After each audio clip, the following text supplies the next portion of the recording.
आप सभी को जय मसीह की। आज सुबह प्रभु का प्रभावशाली वचन। मेरे साथ प्रेतों के काम की पुस्तक निकालिए, उसका पहला अध्याय और उसकी 4 आयत। और उनसे मिलकर उन्हें आज्ञा दी कि यरूशलेम को ना छोड़ो, परंतु पिता की उस प्रतिज्ञा के पूरे होने की बाट जोहते रहो, जिसकी चर्चा तुम मुझसे सुन चुके हो। आमीन। परमेश्वर के प्रिय लोगों, प्रभु यीशु मसीह जब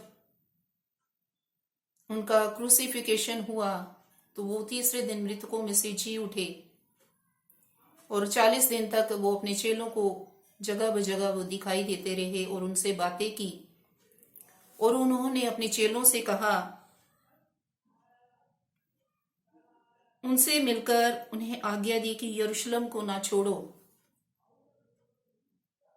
मेरे प्रियो, परमेश्वर ने, प्रभु यीशु मसीह ने अपने चेलों को ही आज्ञा दी कि यरूशलेम को ना छोड़ो। यरूशलेम का मतलब है कि परमेश्वर के घर को ना छोड़ो, अपना संबंध परमेश्वर से बनाए रखो, परमेश्वर से जुड़े रहो, उसकी उपस्थिति में बने रहो और परमेश्वर की उस प्रतिज्ञा के पूरे होने की बाट जोते रहो, उसके इंतजार में रहो, जिसकी चर्चा तुम मुझसे सुन चुके हो। प्रभु यीशु मसीह जब इस संसार में थे तो उन्होंने चेलों से हर एक परमेश्वर के राज्य की बातें की और परमेश्वर ने अपने चेलों से कहा कि जब मैं जाऊंगा तो मैं तुम्हारे लिए एक सहायक को भेजूंगा। और परमेश्वर ने अपने चेलों से कहा कि यरूशलेम को ना छोड़ो। मेरे प्रिय लोगों, हमें परमेश्वर के भवन के साथ जुड़े रहने की जरूरत है। अगर हम परमेश्वर से कुछ पाना चाहते हैं, अगर हम परमेश्वर से प्रेम करते हैं, तो हमें परमेश्वर की आज्ञाओं का पालन करना हमें बहुत ही ज्यादा जरूरी है। जैसा कि हम वचन में देखते हैं कि प्रभु यीशु मसीह ने चेलों को ये आज्ञा दी कि यरूशलेम को ना छोड़ो। तो हम वचन में देखते हैं, 5 वचन में देखते हैं, प्रभु ने कहा, क्योंकि यूहन्ना ने तो पानी से बपतिस्मा दिया है, परंतु थोड़े दिनों के बाद तुम पवित्र आत्मा से बपतिस्मा पाओगे। अगर तुम यरूशलेम को ना छोड़ोगे, परमेश्वर से अपने संबंध को बनाए रखोगे, उससे जुड़े रहोगे, प्रार्थना के द्वारा, आराधना के द्वारा परमेश्वर से अपना मेल जोल बनाए रखोगे, मेल मिलाप से परमेश्वर से रहोगे, तो परमेश्वर का वो वादा, परमेश्वर की वो प्रतिज्ञा आपके जीवन में पूरी होगी। यूहन्ना ने तो पानी से बपतिस्मा दिया, परंतु तुम पवित्र आत्मा से बपतिस्मा पाओगे। परमेश्वर के प्रिय लोगों, अगर हमें परमेश्वर की आत्मा को प्राप्त करना है तो हमें यरूशलेम को ना छोड़ना होगा। परमेश्वर के इस वचन को अपने जीवन में हमने अप्लाई करना है कि हम उस यरूशलेम को ना छोड़ें, जिसकी प्रतिज्ञा परमेश्वर ने, जिसकी आज्ञा हमें परमेश्वर ने दी है। हमें उसके भवन में रहना बहुत ही ज्यादा जरूरी है।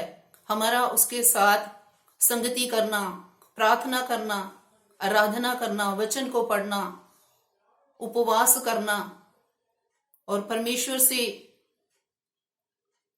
व्यक्तिगत रूप से अपना संबंध बनाए रखना बहुत ही ज्यादा जरूरी है। क्योंकि परमेश्वर के वचन में लिखा है कि जो प्रभु की संगति में रहता है वह उसके साथ एक आत्मा हो जाता है। परमेश्वर के प्रिय लोगों, प्रभु यीशु मसीह के चेलों ने वैसा ही किया जैसा प्रभु यीशु मसीह ने उनसे कहा था, और वो एक मन एक चित्त होकर प्रभु की उस प्रतिज्ञा की हुई बाट को जोते रहे। 2 अध्याय में हम देखते हैं कि परमेश्वर का आत्मा उन पर उतर आया। इसलिए परमेश्वर के प्रिय लोगों, परमेश्वर अपने वादे को जरूर पूरा करता है। अगर आप चाहते हैं कि आप परमेश्वर की आत्मा को पाना चाहते हैं, कि मैं भी परमेश्वर की आत्मा को पाना चाहता हूं, तो परमेश्वर के लोगों, हमें परमेश्वर के भवन में रहना, उसकी संगति में रहना, उसके यरूशलेम में रहना बहुत ही ज्यादा जरूरी है।